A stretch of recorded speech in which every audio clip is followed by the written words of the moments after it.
I, I've always gone into doing shows. It doesn't matter if I'm directing for the Coterie or my own pieces or directing for other theaters. I always go in that we're a company, we're a team doing this together.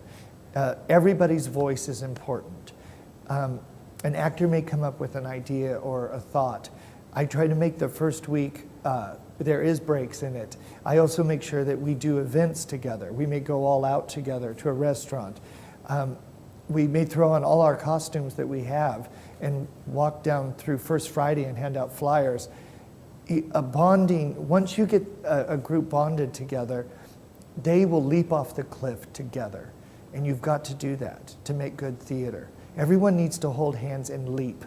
If one person is not willing to leap and go into this world, either fantasy or drama or whatever, then you're going to have an imbalance in the production. Everyone must go together. The designers, the actors, the director, everyone has to grab hands and jump.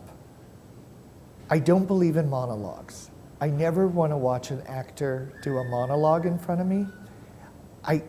We can all fake a monologue. You could do a great monologue right now if you wanted to. Anybody could. Betty, who works, in a cubicle, could figure out a way to memorize something and make it wonderful. So if you get people into an environment and you start throwing out ideas to them, like for Stepford Wives, we had a pile of high heels for all the men had to put on because the men played women. And they had to walk and act like robotic women in the middle of the audition.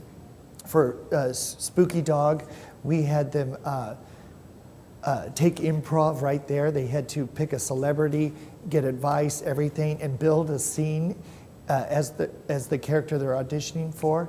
I've had auditions before where I've taken people out into a park and just go crazy and then see their movement, see if they're willing to just let go. If they're not, then probably they shouldn't take this ride, is what I'm thinking. And you can also read a person's, if they're willing to go forward and do whatever it takes to play in this kind of world. Because you're trying to, in the end, I won't be there because I've directed it, and the designers have walked away, and you have a stage manager and actors left to perform this. And every night they have to believe that they're in this world and they've got to convey happiness or escapism to this audience. And if you've seen that in the audition process, then you know you've made it with these people. And Spooky Dog is very interesting because they do improv in the show, and so I had to see that they were willing to take that leap. I get writer's block, but I also do things that I have tablets all over the house. I make sure I write down any thoughts that come up. If I'm working on a show, if it's a parody or something based on a time period, like Mall of the Dead, I watched a lot of 70s and 80s horror films, and that gives me ideas. I guess the thing is I try to stimulate my life enough to keep the ideas flowing in. If I'm having a bad night, I'll go out to like 5 art galleries and just look at art and escape in that. Or I'll go listen to music, or I might see a movie that'll inspire me to keep going forward, something that'll feed my soul to make it work. So yeah, I get blocks, but it's not very much. My mind's always going. I'm kind of like, yeah. If I've come up with maybe 4 or 5 ideas for maybe one moment, I'll try them all and then see what makes me laugh and everybody around laugh. And then, or if it's to be a serious moment, to see if it pulls people together. And then I pop that one out. I do editing on my feet. I'm better off at editing the show. Like a perfect example is Jessica Dressler plays Mrs. Woodhaven in the show. And I told her for 3 days to do whatever she wanted in these spots. And when she felt comfortable with a spot to say, hey, I really like that I spin around and touch my boobies. And I was like, okay, let's see it. So she did it. And we watched it and we laughed. It's in the show now. My thing is editing on the spot is really the best, because you never know what a person's going to give. An idea that I have that maybe they need to roller skate may not work because the actor can achieve that goal. But put them in skates first and see.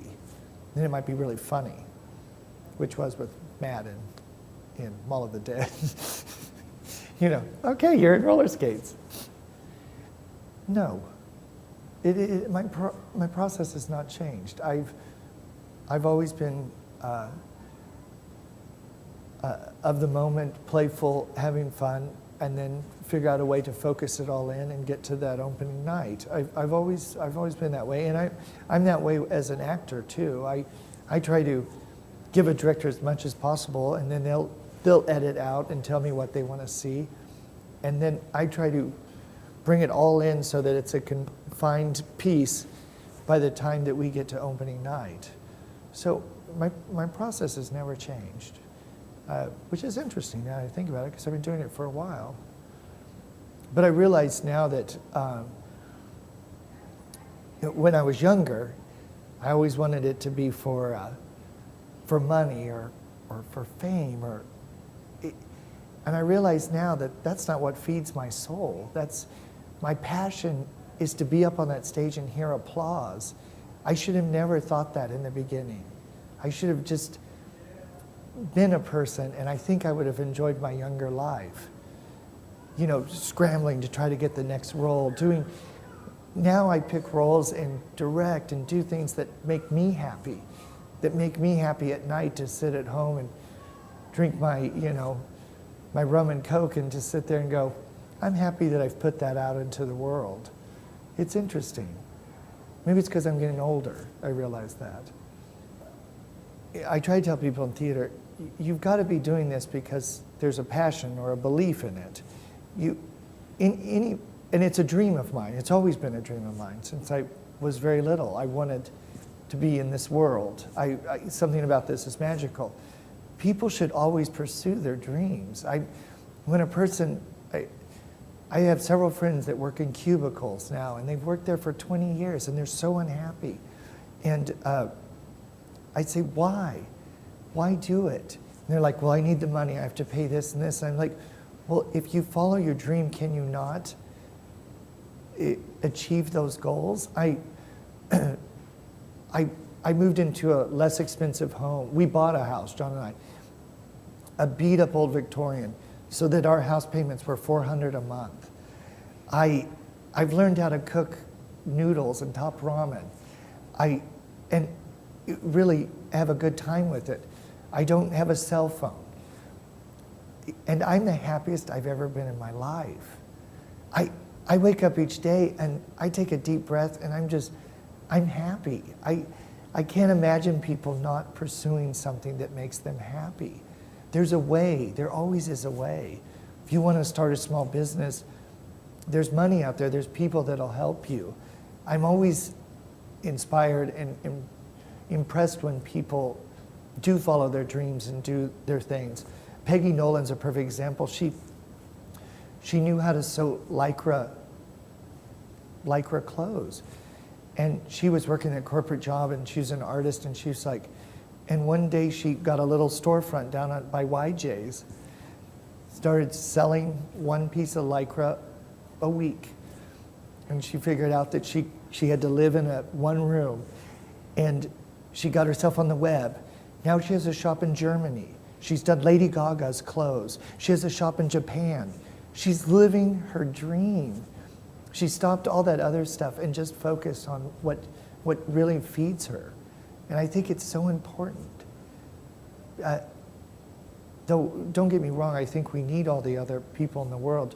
But there are people that want to be accountants. There are people that want to be mechanics.